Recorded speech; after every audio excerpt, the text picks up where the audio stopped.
And with that lead-in music, I feel like I should be talking to you like this on our way to the show. Absolutely not.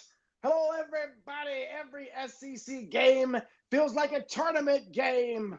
Duke is looking like a lock as a 1 seed. The bubble is getting closer to bursting, and Mike joins me to break down all of that and more, including the return of the mid-major minute. Yeah, let's get to it. Recording live from somewhere. This is One and Done. Get out the insurance cards, get out the copays. The office is open, my friends. Brought to you by DrRoto.com. It's time once again for everybody to come aboard that One and Done train. Welcome to One and Done. Bienvenidos a todos a One and Done, your fast break of college basketball información. We are powered by the galaxy's greatest website, DrRoto.com. I am your sometimes humble host. My name is Jay Heinrich, and I happen to be the conductor of the aforementioned One and Done train at Dr. William Cannon on X. Joining me tonight in the studio is my guy, El Capitan himself, the captain of the One and Done ship at MC Holland 34 on Twitter. The OG Money Mike, Mr. Mike Holland. Mike, what it do? Yo, what up, man? It was an awesome weekend of college hoops, man. Got to spend a lot of time this weekend watching games across the country. And, I had the radio spot with Doc that got a little redemption on my DFS play of the day with Jizzle James, who didn't do much in the first 10 minutes, but he went flames on us in the second half there. So felt good about that. Just been diving into a bunch of tournament stuff, man. Excited to talk a little recap of the weekend. No doubt about it. Thanks for everybody for hanging out with us. We appreciate all of you for always hanging out here on One and Done. Make sure you hop in the live chat. Hit those like and subscribe buttons. We've been on our way to the moon lately. We definitely appreciate it. Our diehard Darren, I like to call old Darren E, right in the chat. Right away, dropping the bread with the fire emojis. Good to see Darren in there, who always is active over on the socials with us. We definitely appreciate him. So be like Darren. Hop in the live chat. Let us know what you think. Let us know your thoughts on the games of the past weekend. Personally, I was out at the ATX Open tennis tournament today for some qualifying action. Met Peyton Stearns. Nice. A pretty nice day outside. Weather was nice in Central Texas for a change. So he does it all. A little bit of everything. As Cam hops in there. What it do, Cam? Good to see you in the live chat as always. Let's get some headlines here, Mike. As I mentioned, a little bit in the cold open. I like to, the SEC's a tournament game. At least it has that feel for it every time we see these teams hit the floor. Bunch of Saturday action we're going to talk about here today. Number 6, Tennessee goes into College Station and gets that victory over number 7, Texas A&M fighting Texas Aggies. Alabama gets back on track against shorthanded Kentucky again. Peanut Butter Posse in the chat. We'll see about all that. We'll see, Peanut Butter Posse. Good to see you there. Bubble madness in the conference as well, Mike. Oklahoma keeping his tourney hopes alive with a win over Mississippi State. Vanderbilt picks up a quality win over Ole Miss. Both of those teams that lost took an L there. Both of them were top 25. Texas. They're following your conductor's corner. It's proving me a little bit to be too correct, honestly, more correct than I wanted to be, as Texas dropped an ugly one to previously winless in the conference, South Carolina. Ooh. But the big one, though, last night, Arkansas holding off number 15, Missouri at home. Mike, bunch of SEC action there. What are your thoughts on the happenings? Yeah, well, since our boy Peanut Butter Posse joined in, would love to hear his take on Kentucky. And I can't really knock them, right, because they're without Butler and Robinson. So, Kreese has been gone for most of the year. It's really tough to nitpick when they don't have 2 of their best players. So right now, it looks like they're just trying to tread water, get to the tournament, get fully healthy, and then make some noise. So, I'm not shocked. Alabama obviously got that win. They're a talented team. They're in the running for a 1 seed. I was on the radio talking about Texas A&M the other day, and they made me look good. So it felt good to be on that radio spot.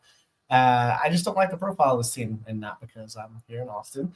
But it's kind of the same issues that were plaguing them last year. Like they're almost 300th in effective field goal percentage.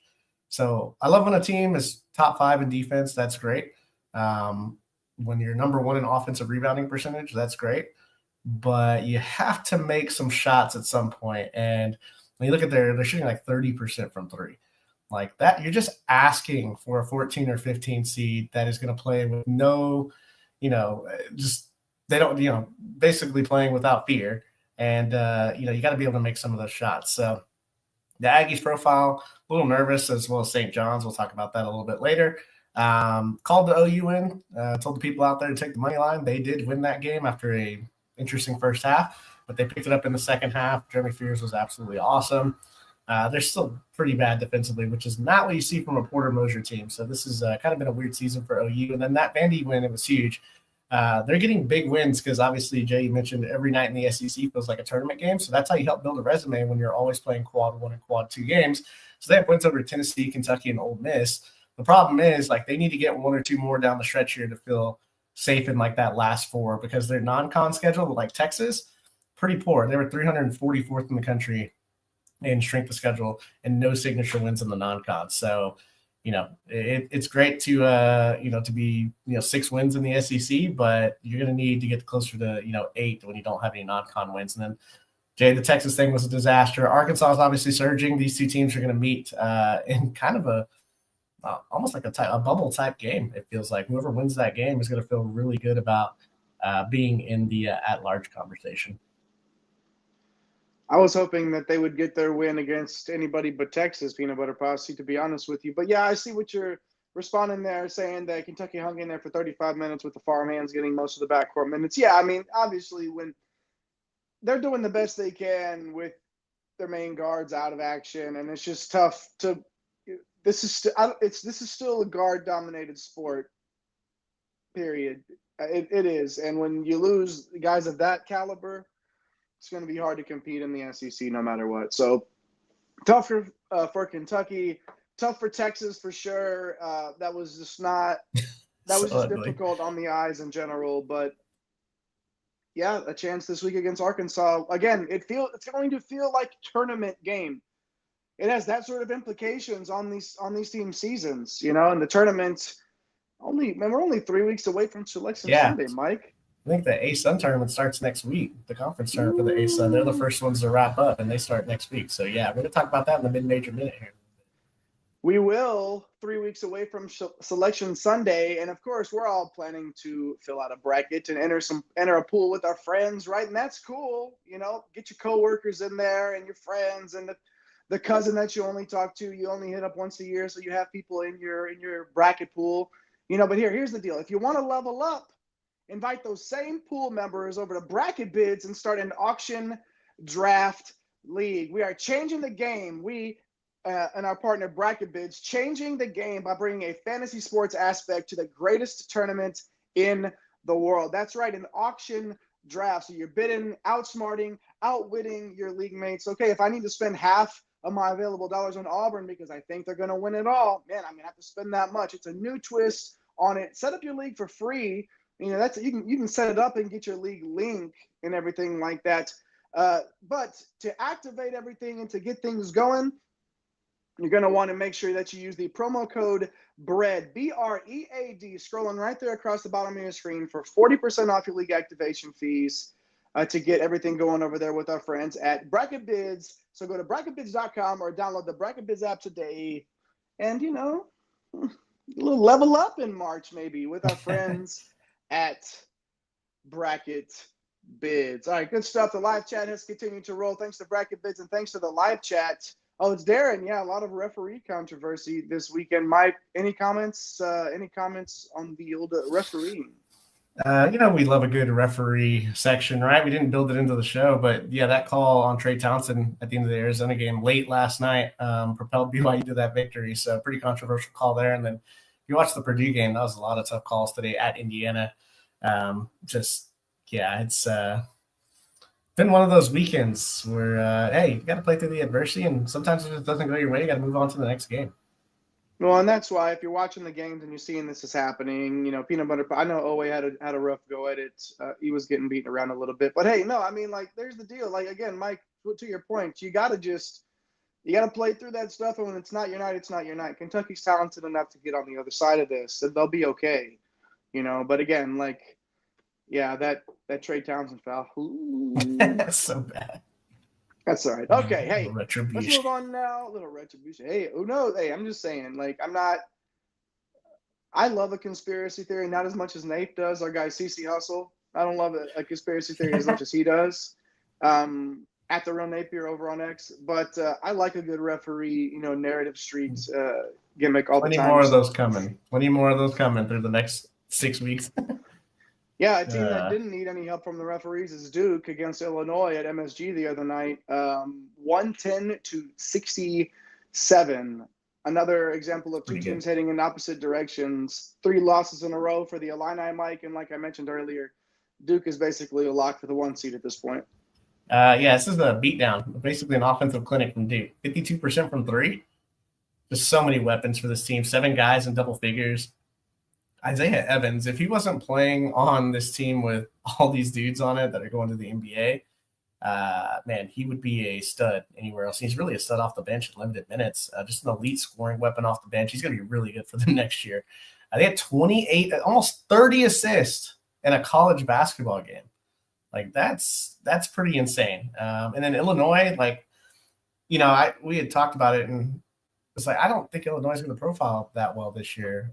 And then they came out gangbusters, right? And now they're starting to fall back. And you can't shoot 7% from 3. You're not going to win any games. Yakashonis has hit a ball. They lost Morris Johnson the other day for the entire year. Vistage has dealt with sickness. He was mono. So it's hard to count on the supporting cast for this team. So, yeah, these are 2 teams that are just going in opposite directions. So, obviously, Duke clicking on all cylinders right now. Yakashonis was like, that's a guy that they really turnover central. They were really depending on his stability, and it just hasn't been there at all. It's been the opposite of that. It's been tough. I mean, maybe he was asked to do a little bit too much. I don't know, but either way, it's not there. They need him. See if they can figure it out. They do need him. They absolutely need him for sure. St. John's rolls UConn on Sunday afternoon here, 89-75. And this was one from the jump, Mike. It just felt like St. John's was in control. So in control, as a matter of fact. Per our friend Jared Burson here, they became the first starting 5. 1, 2, 3, 4, 5. Each member of the starting 5 recorded 12-plus points, a steal, and a block in the last 15 years. It was that well-rounded of a game for the Johnnies, who are now guaranteed at least a share of the Big East title. Yeah, so if St. John's is going to shoot over 33%, there's not going to be many teams that are going to beat them because they're shooting 30% from 3 on the year. Their full court pressure, the guys that they have on defense, Kadari Richmond, obviously a stud on the defensive end. You have Ejiofor racing things at the rim. You've got RJ Lewis, his ability to play the 3-4 with length. Aaron Scott has been one of the biggest pickups in the transfer portal, and we were talking about him all offseason. So his 3-and-D game has been tremendous for them. I mean, basically UConn could barely get the ball up the court. It was pretty insane. Caravan was throwing the ball away. I think they had something like 17 turnovers. So just completely wrecked UConn's offensive game plan. The only thing UConn could do was really try to get Terrence Reed the ball. He was the only guy that could do anything. So Zuby was dominant. Really, when you look at that type of stat line, it just shows you how well-rounded they are. Are they going to shoot 40% from 3? No. I mean, clearly that's a little bit more of an outlier type game when you shoot 30% on the entire year. But, I mean, they don't have to shoot that much better. But like the Aggies, they got to get into that 33 to 35% to consistently beat teams in the tournament. So UConn, man, just no rim protection, no defensive resistance. Like it's I can't wait to see their draw. It's going to be they're just pretty poor on the defensive end. They don't have anybody on offense that just takes over games, man. So Peanut Butter Bossy jumped in there. Oh snap! Look who it is, Jay. If you say Johnny's enough, Johnny K will appear. If you say it, he's like Beetlejuice. If you say Johnny's 3 times right into the camera, Johnny K shows up. Always good to see Johnny K in there. Patino just, doing his thing. He's doing what Patino does. Hurley's making excuses in terms of them not having their they were shook from the jump, and I really had to try to get them to recover. Maui. At what point do we just have to admit that this team isn't as talented as the teams in the past, and he's had to actually coach harder to figure out ways to make them be successful? Like, it is what it is. Let's call a spade here. But we'll see how it goes. Obviously, it's not like anybody wants to see UConn in their region. I'm not going that far, but still, like, this just isn't the same team, and we're sort of seeing the cracks in the armor right here as the Johnnies had their way with them. Good stuff there. The live chat's been hot. Make sure you hit all those notification bells. Subscribe, bing, notification bells. Hit them all.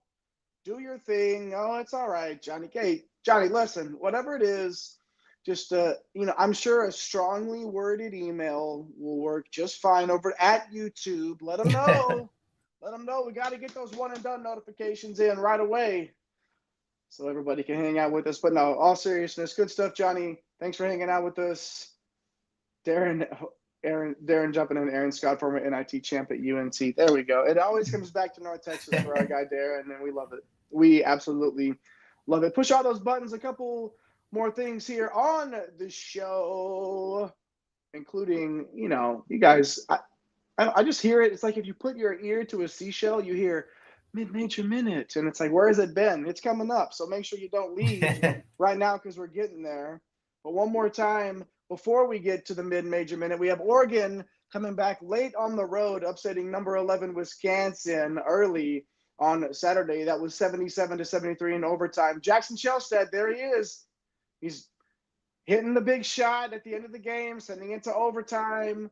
And then, of course, Nate Biddle had himself a Nate Biddle night, 23 points and 6 boards. He was not just a Biddle bit good. Now, see, I was trying to figure something out there on the flow. Wow. On the fly. That's some of the worst stuff that I've not a lot, just a Biddle bit. No, okay, never mind. We're going to move on from now on. Yeah, exactly. Now, Oregon has now won 4 in a row after dropping 5 in a row. So that's basically what happens when Jackson Shellstead is steering your ship, period. It is what it is. And he helped get them there against Wisconsin on Saturday. What about it, Mike? Badgers shooting themselves in the foot a lot. Yeah, a lot of turnovers down the stretch. And you mentioned Shellstead, like, he's kind of like Caleb Love in the sense that he almost shot them out of the game. I think he was 5 for 14, but when it mattered the most, a step back 3-pointer just into overtime there. And from there, essentially, Nate Biddle did his thing, but really it was Keyshawn Bartholomew who went along and had a really nice game. We kind of talked about him during our DFS show. Had a nice game from Kwame Evans because Biddle was actually in foul trouble in the first half. I think he had 3 fouls in the first half, if I'm not mistaken. So, really came along in the second half there. Oregon was obviously in trouble a couple of weeks ago, and now they look pretty good. And Darren's jumping in the chat talking about Tanji. He's on fire. I don't know how Colorado State – either he just had an amazing offseason of getting better at hoops because, Colorado State could definitely use that guy right now. He's up there with Braden Smith, and Braden Smith was not good today. It was not his best performance. Not his best performance at all. So, John Tanji keeps playing like this, man. Like, we're going to have a serious conversation in a week about Wisconsin and him potentially being the Big Ten Player of the Year. So, it's been awesome stuff. I still think, obviously, Braden's almost a lock, but another down game for Braden and another huge game for Tanji could start to swing things. I do remember Peanut Butter Posse saying that it was Big Game Dana, and sure enough, he came through. I don't know if I would set my watch to Big Game Dana, but Peanut Butter Posse definitely made the right call the other night. I do remember that. So good stuff there, and good stuff for you for hanging out with us. Right? Oh wait, let me get you for hanging out with us right here on your viewing device, watching me and Mike break it all down. Our guy at Fantasy Nav in those Twitter streets, pushing the buttons tonight. Eric the Blue. Be sure to show that man some love on X as well. Hey, we're not making the people wait any longer, Mike. We will not let the public wait another second because it's time for the mid-major minute. Yeah.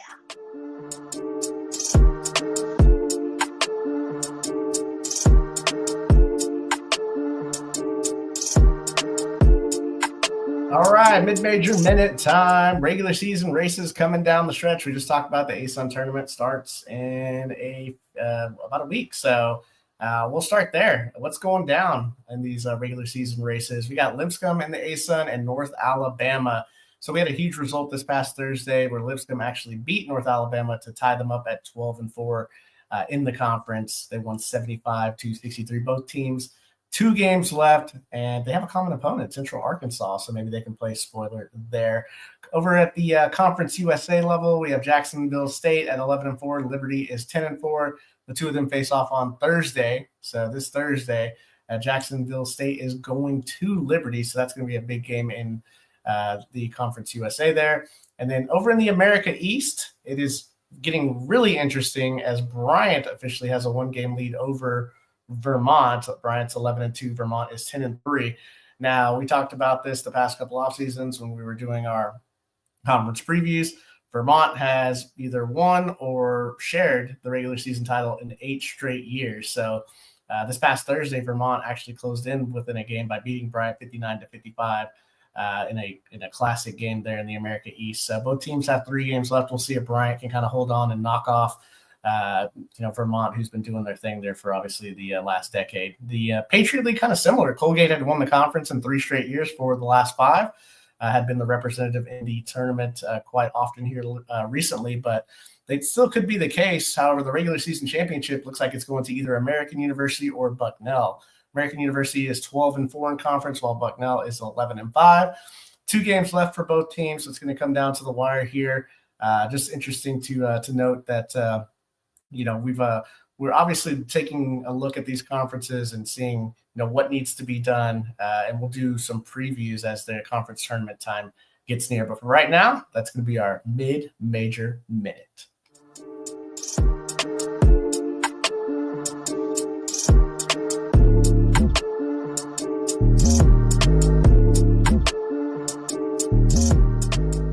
Oh, there we go. Good stuff. Always good to get a little mid-major minute action in there. Mike breaks it down like not many people do in the industry, and it's always good to hear what he has to say about mid and majors. You know what Bucknell could be using right about now?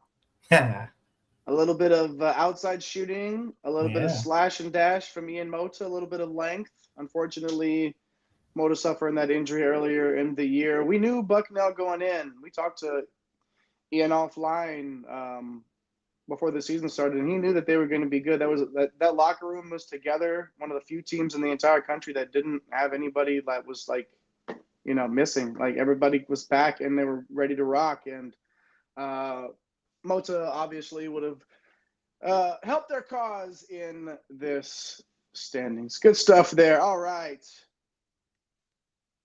Everybody keeping going in the live chat. What do we got? A-Rod, high 3-point percentage for Bucknell. What do we got there, Mike? Darren, if I remember, I think I saw this on Twitter where he helped the kid win some money in the half-court shot. So if you want to explain that a little bit further, I didn't really dive too deep into what happened there. A-Rod's got hoop. A-Rod's a hooper? I guess so, man. Is that right?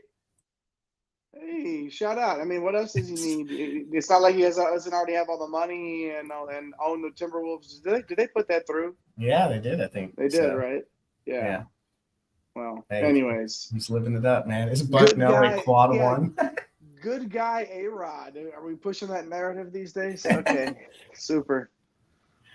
Posse hating on the mids, man. Why are you hating on the mids? Yeah, that's okay. Until someone like Oakland comes in and beats Kentucky.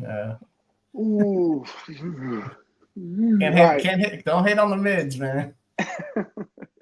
No doubt about it. Hey, before we get out of here, how about a little bubble watch? We like some bubble watch in these parts.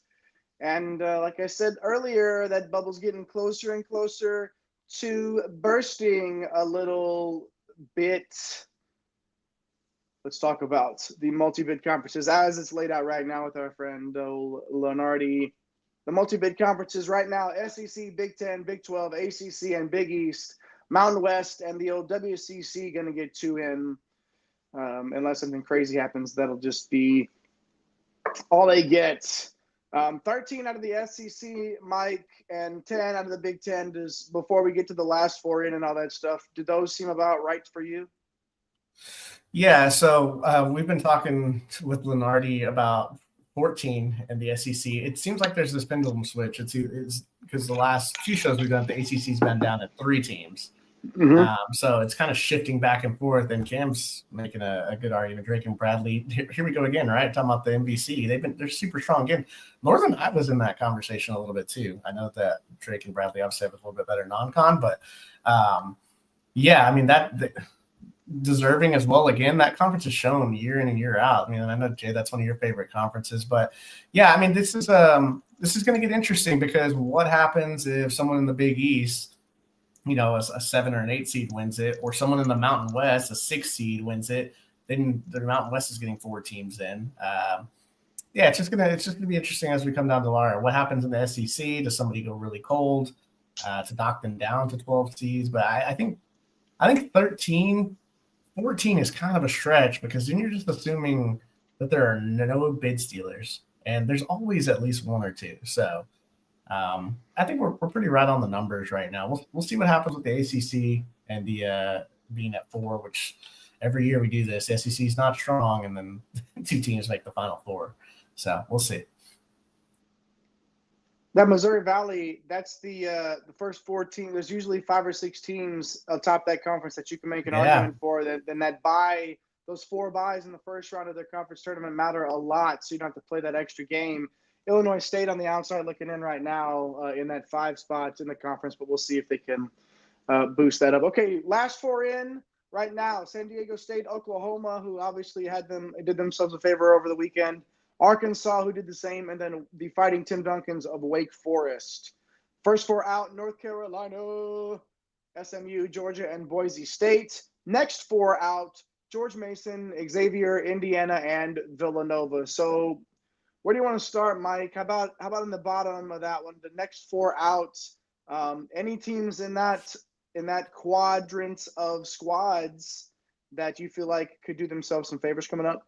Yeah, so here we go. We're talking about Indiana again. Huge win over Purdue. Down at the half, looked like they were going to get blown out, and all of a sudden, man, here comes the Hoosiers. So 16-11, 7-9 in the Big Ten.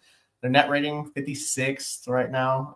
Quad 1, 4-11. So you like the 4 quad 1 wins. You're probably gonna need maybe 1 more to feel comfortable, but it's a manageable schedule down the stretch, and I don't believe they have another quad 1 opportunity. So they need to win these next 4 to boost that conference record up to 11 wins. It's gonna be hard to keep an 11-win Big Ten team out of the tournament here. So the March 4th game at Oregon. Potentially be a quad 1 opportunity for them. We'll see. Obviously, these things move up and down based on, who loses. If somebody loses a quad 3, blah, blah, blah. So, Indiana has potentially a chance to add another quad 1 victory on March 4th against Oregon. So we're paying attention to that for sure. But, yeah, everybody thought Mike Woodson was dead in the water, and he's afloat right now. So we'll see what happens. What about first 4 out here, Jay? I mean, barely. He's like on the edge of the door, and Rose is about to push his ass off into the cold water. Okay, oh, yeah. It's right there. Let's not get it twisted. But yeah, let's go up to the first 4 out, and I want to talk about Boise State, 46 in the net, 11-5 in the MNWSC.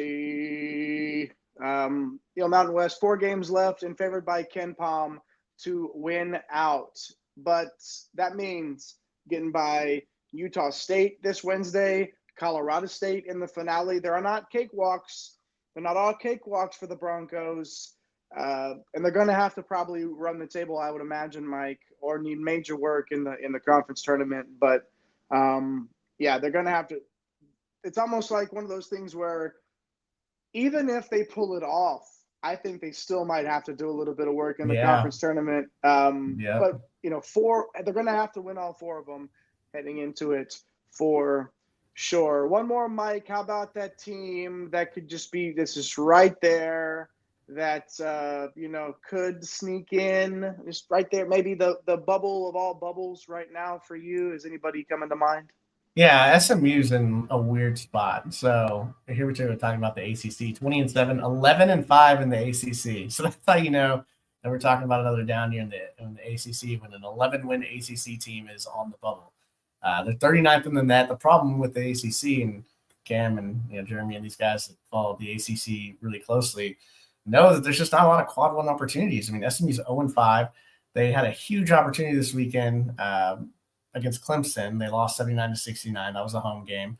4 games remaining on their schedules. None of them are going to be quad one opportunities. So like Boise, they're going to have to run the table, and they're probably going to have to at least get one game in the ACC tourney to have a shot. Even still, man, if that one opportunity is not a quad one opportunity, I don't know it's weird, right? And 0 quad ones, but then let's say you have, a 14-win ACC team. This is where it gets kind of sticky, and why the SEC being so strong this year is kind of hurting these other teams. If this is an 11-bid, 10-bid SEC, we're talking about SMU probably being in, because that means the ACC was a little bit stronger as far as the metrics are concerned. But yeah, SMU's like in one of the weirdest spots. It's going to be really tough for the committee to. How do you justify 0 quad one wins? Like, it'd be kind of tough to do it. Yeah, I think I would have lost it in 2-3. You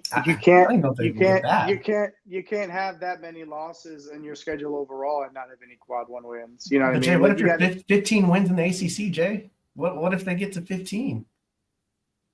15-5? You're going to put them in. Literally, you can make a case for anybody that's had any sort of victory and shown that they could win a game against a team that actually has an opportunity to win the entire tournament. SMU hasn't shown you that they can even hang with any of those teams. Yeah, this is where it gets interesting. Where we talked about the college football, it's like, does the schedule matter in college basketball? We're going to find out with SMU, because if they win the next 4 games, that's like a serious conversation of, does it matter that you're in the ACC like that? What kind of precedent are we even gonna like set here by either putting them in or keeping them out? Like that's kind of crazy for the ACC. So Darren, wishing nothing but failure. That's some top of the map of Texas love right there. Is that like one of the sortable categories on their spreadsheets? Okay, how many times have these teams lost by 5 points or less to a quad one team? Let's give UNC the most. Good luck, Cam. Yeah, I wish you the best there. I hope you can get that into their ACC tournament. Is going to be fire. It's going to be fire in the ACC tournament for those 4 and 5 seeds. Yeah, that's because they all know it's their ass. They have to. And they're going to draw the 1 and 2 in the next round. So yeah. Yeah. Well, the end of it, the last couple of rounds of the tournament might be fire. The beginning of it, I don't know if I really plan. Not so much. You don't want to see Miami and you want to see Miami and Virginia duke it out in the 1st to 50. Yeah. No, thank you. Bad. I don't think I really want to spend much time doing that, but I do want to spend more time with the one and done universe. However, that's it. Bubble Watch is done. We ran through it all. A big-time weekend of college hoops.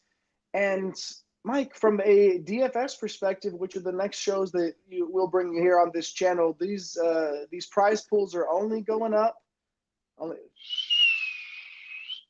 It's the most wonderful time of the year. We're getting down to the nitty-gritty. All of these games matter. All of these games matter at this time of the year, and we're paying attention to all of them. And we hope that you continue to pay attention to them with us for sure. Well, that's that. Yeah. And honestly, that's fairly, ACC powerhouse, right? It feels so weird to talk about SMU and the ACC. Like I'm not used to it. I'm sorry. I'm not. It's tough still. It's not second nature yet for some of this stuff. No. Just rattle it all off. You got to think twice about the Big Ten matchup that Oregon's involved in. It's just like, what are we doing? Like Yeah. it is what it is. I mean, I know what we're doing. It's funny when like somebody gets seeded out west from the Big Ten, but you're actually a West Coast school. So it's like not a detriment to you. Exactly. From the on the eastern region, it's Oregon. Like, oh damn. Okay. Well, it is what it is. This is college basketball, but we still love it, right? We still love it, Mike. Anything else to close this out, Mike? Hey man, like these next couple of weeks, dude. It's gonna be fun. Need another MC Holland Invitational on DK. Yeah, we're gonna throw that out there for Tuesday slate. We'll probably do it one midweek and one on Saturday. Absolutely love everybody that joins our DFS shows and that plays with us. We're obviously trying to cover a lot of content right now, pumping stuff out to you guys. We love the interaction, love the engagement, and I'm just excited for the next. All the way up till through April, even the portal, I get excited. So this is the best part of the year. Oh yeah, we don't stop. This is year-round stuff over here on One and Done, and this. Those of y'all that hang out with us all the time, we're bringing you the content 24/7, 365, 52 weeks a year, 12 months, whatever it is however you want to divide up your time. We're bringing it to you all the time. So make sure that you hit those like and subscribe buttons, notification bells as well at One and Done CBB on all the socials, Twitter, TikTok, Instagram, Blue Sky. Just follow them all. Do yourself a favor. The content will come. Just get out there and push all of those buttons. And at MC Holland 34, that's an important one. Also, El Capitan himself. That's where you can find Mike on Twitter, the captain of the One and Done ship. At Fantasy Nav in those Twitter streets, Eric the Blue pushing the buttons tonight. And then, of course, at The Real Napier, Nape C. Hustle. Doing things behind the scenes. Good stuff from Nape, as always. Make sure you follow us closely. We're bringing you all the content that you need with the livest live chats in college basketball media. I promise you that much. Don't go too far. We're coming to you soon. At Dr. William Cannon in those Twitter streets for me, the conductor of the aforementioned One and Done train. And my name is the JAYHEINRICH. Come again. Peace. Thanks for stopping by the office. Get your fantasy prescription by subscribing to the channel and checking out drroto.com. And until the next visit, be well and take care.